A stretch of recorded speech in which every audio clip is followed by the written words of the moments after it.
সবাইকে জানাই আসসালামু আলাইকুম ও আদাব। সম্মানিত উপস্থিতি, জাগের পার্টি এমন একটা দল যে দলের ক্ষমতা প্রয়োজন হয় না। 1999 সালে ফরিদপুর জেলার সদর জেলার উপনির্বাচনে দাঁড়িয়েছিলেন জাগের পার্টির মহান নেতা জনাব মোস্তফা আমিন ফয়সাল স্যার। সে সময়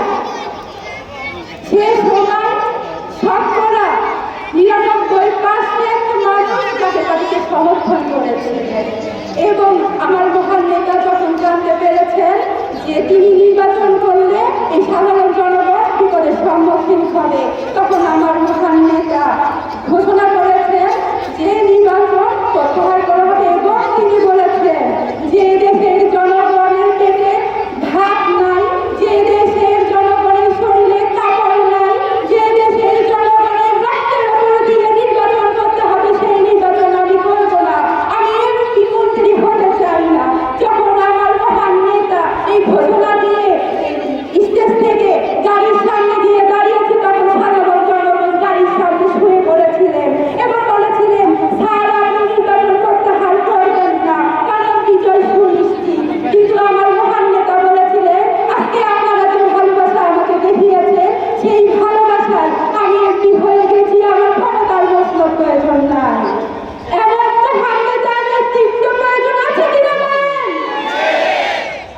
আমার মহান নেতা 2022 সালে একটা জনসভায় বলেছিলেন তৎকালীন সরকারকে 3 বছরের খাদ্য মজুত করুন, 3 বছরের বস্ত্র মজুত করুন, 3 বছরের ওষুধ মজুত করুন, তাহলে এই দেশে দুর্ভিক্ষ থাকবে না।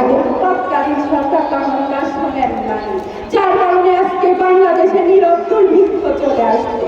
আমরা নীরব দুর্ভিক্ষের মধ্যে আছি। এই নীরব দুর্ভিক্ষ থেকে বাঁচতে চাইলে প্রথমে চাঁদাবাজি বন্ধ করতে হবে, কারণ চাঁদাবাজির কারণে আমরা দুটো আমি একটু বুঝিয়ে বলি। যখন উৎপাদকের কাছ থেকে ভোক্তা প্রোডাক্ট নিয়ে আসে তখন মাঝখানে একটা শূন্যতা থাকে, এই শূন্যতা পূরণ করতে গিয়ে চাঁদা দিতে দিতে মূল ক্রেতার কাছে যখন আসে তখন এই মূল ক্রেতা 3 গুণ দ্বিগুণ টাকা দিয়ে পণ্য কিনতে হয়। এই জন্য আমাদেরকে আগে চাঁদাবাজি বন্ধ করতে হবে, আর এই চাঁদাবাজি বন্ধ করতে হলে জাগের বাড়ি পতাকা তলে আসতে হবে। মহান রাব্বুল আলামিন যদি দয়া করেন তাহলে এই দেশ হবে সকল অলি আল্লাহগণের বাংলাদেশ, এই দেশ হবে জাগের বাড়ির প্রতিষ্ঠাতা বিশ্বলি খালাম ফরিদপুরের বাংলাদেশ, এই দেশ হবে মোস্তফা আমিন ফয়সাল স্যারের বাংলাদেশ, এই দেশ হবে সাইম স্যারের বাংলাদেশ, এই দেশ হবে জাগের বাড়ির বাংলাদেশ। জাগের বাড়ি জিন্দাবাদ, জাগের বাড়ি মহিলা ফ্রন্ট জিন্দাবাদ, জাগের বাড়ি ছাত্রী ফ্রন্ট জিন্দাবাদ, জাগের বাড়ি অন্যান্য সরকারি সংগঠন জিন্দাবাদ। ধন্যবাদ সকলকে।